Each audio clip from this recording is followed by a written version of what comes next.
Yohanes pasal 2. Pesta pernikahan di Kana. Ayat 1, pada hari ketiga, ada sebuah pesta pernikahan di Kana yang di Galilea, dan ibu Yesus ada di sana. Maka Yesus dan murid-muridnya juga diundang ke pesta pernikahan itu. Dan ketika mereka kehabisan anggur, ibu Yesus berkata kepadanya, "Mereka tidak mempunyai anggur."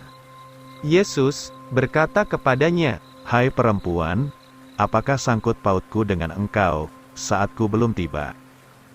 Ibu Yesus pun berkata kepada pelayan-pelayan itu, "Apa saja yang dikatakannya kepadamu, perbuatlah." Dan adalah di sana terletak 6 tempayan batu menurut adat pembasuhan orang Yahudi, masing-masing berisi 2 atau 3 buyung. Yesus berkata kepada mereka, "Isilah tempayan-tempayan itu dengan air." Maka mereka pun mengisinya sampai penuh ke mulutnya. Lalu ia berkata kepada mereka, "Cedoklah sekarang, dan bawalah kepada pemimpin pesta." Lalu mereka membawanya.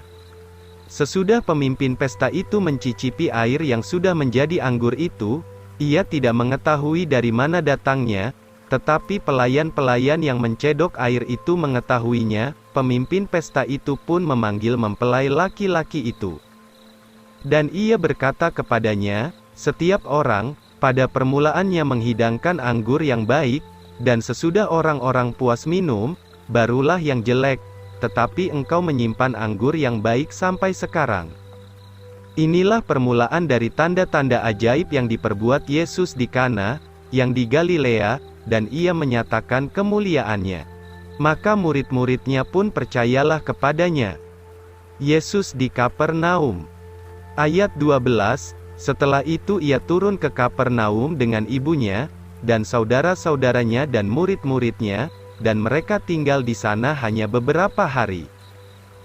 Yesus menyucikan bait Allah. Ayat 13, ketika Paskah orang Yahudi sudah dekat, maka naiklah Yesus ke Yerusalem. Maka ditemukannya di dalam bait suci, orang-orang yang menjual lembu, domba, dan burung merpati, dan penukar-penukar uang duduk di situ. Maka dibuatnya sebuah cemeti dari tali-tali kecil, lalu diusirnya mereka semua keluar dari bait suci, juga semua domba dan lembu, dan dihamburkannya uang dari penukar-penukar uang itu, dan dijungkirkanlah meja-mejanya. Lalu berkatalah ia kepada mereka yang menjual burung merpati, "Bawa pergi barang-barang ini dari sini, jangan membuat rumah Bapakku menjadi rumah tempat berjualan." Maka teringatlah murid-muridnya bahwa ada tertulis, "Gairah akan rumahmu menghabiskan aku." Kemudian orang-orang Yahudi menjawab dan berkata kepadanya, "Tanda apakah yang kau tunjukkan kepada kami, sehingga engkau dapat melakukan semua ini?" Yesus menjawab dan berkata kepada mereka, "Runtuhkanlah bait suci ini, dan aku akan membangunnya dalam 3 hari."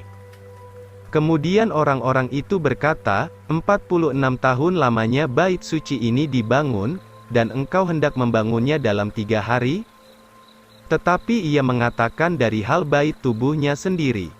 Oleh karena itu, sesudah ia bangkit dari antara orang mati, teringatlah murid-muridnya, bahwa ia sudah mengatakan hal ini kepada mereka, dan mereka pun percayalah akan Alkitab, dan akan perkataan yang sudah dikatakan Yesus. Maka ketika ia di Yerusalem pada hari Paskah dalam perayaan itu, banyaklah orang yang percaya akan namanya, karena mereka melihat tanda-tanda ajaib yang diperbuatnya. Tetapi Yesus tidak mempercayakan dirinya kepada mereka, sebab ia mengenal mereka semua. Dan ia tidak memerlukan seorang pun memberi keterangan dari hal manusia, karena ia mengetahui apa yang ada di dalam manusia.